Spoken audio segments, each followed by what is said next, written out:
Listen, we're going to dive straight in because, of course, COVID-19 is the top story here and around the world. So let's say, unfortunately, you have been diagnosed with COVID-19. Public health has been made aware. People who've been exposed to you have been made aware. But beyond that circle, who else should you be telling?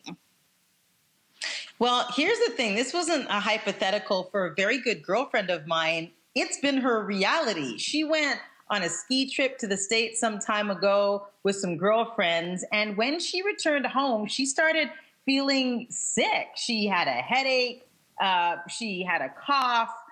All of the things that we hear, should be markers for COVID-19, she was feeling. So she got tested, and that test came back positive. And as you mentioned, Mel, public health was made aware. But then there's this whole domino effect, right? So public health is made aware, and they say, okay, so where have you been? So the place that she was had to be contacted. All the passengers and crew on the plane that she traveled on had to be contacted. Then in her own home, one of her daughters works at a child care center, and that child care center had to be contacted in case her daughter's test came back positive. So, there isn't, it seems, a lot of room for choice in a situation like this, because public health will start to inform everybody. And then depending on where you work, you might have to inform them. It's just a lot. It's a lot. It seems to be kind of out of our hands. I mean, I can't think of a reason personally why I wouldn't want to disclose if I came down with the virus. I would take to social media for sure. We've seen the impact of other public figures who've come down with the virus, who talk about it online. And I think it makes it that much more real, and it kind of gives you a window into what they're experiencing in an intimate way. I would hope that afterwards people wouldn't treat me any differently. And I think back to the era of HIV and AIDS when it first started to come into, the public realm and people were talking about it. You just think back to that time period where people would, if they were to disclose, they were not only in many cases outing themselves, in many times places where they weren't necessarily out of the closet. And in any other cases, they would lose their jobs. So I think we should be grateful for the era that we are living in. I actually would like to have more knowledge. Like, I would love for there to be a mapping system where I can see outbreaks in my neighborhood, for example, because right now I hardly leave the house, but I might have to go somewhere. And if I knew that there was a massive outbreak happening right now, I would definitely, not go. So I think more disclosure, if anything. I would disclose too if I tested positive.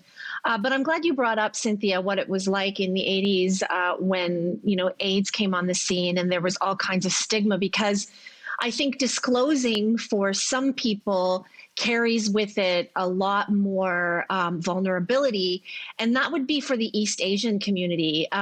There is a lot of racism happening right now. Racism is on the rise because of how certain people are characterizing COVID-19 and coronavirus, how they're talking about it, what they're even calling it.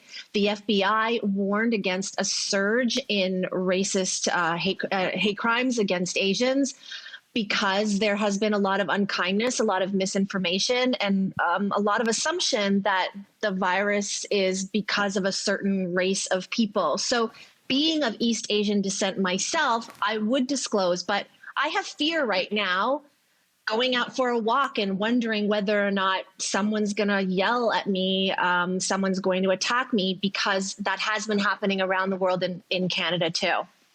Mm-hmm.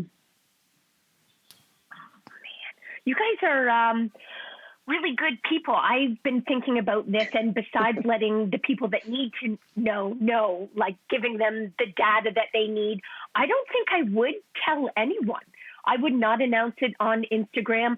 I would just want people to know, like what you were saying, Cynthia. I too would love that, the sort of a map of outbreaks within the places that I could be going outdoors and so on.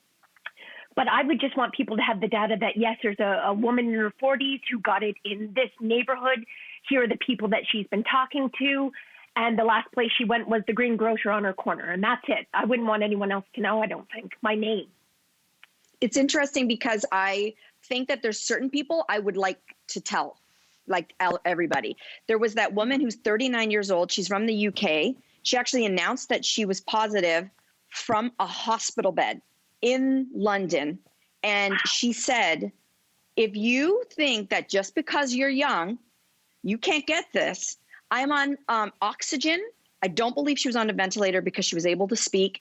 And she posted that to a WhatsApp group of coworkers. So she was already ready to tell her crew, I'm 39 and I'm in the hospital and I can't breathe. You need to take this seriously and stay home, even if you think you're untouchable because you're young. And we just got word from Dr. Teresa Tam, who is the head of health here in Canada, that 9 to 12% of people who are currently hospitalized are under the age of 40. So those are the people that I think their message of coming out could really change the game. Yeah,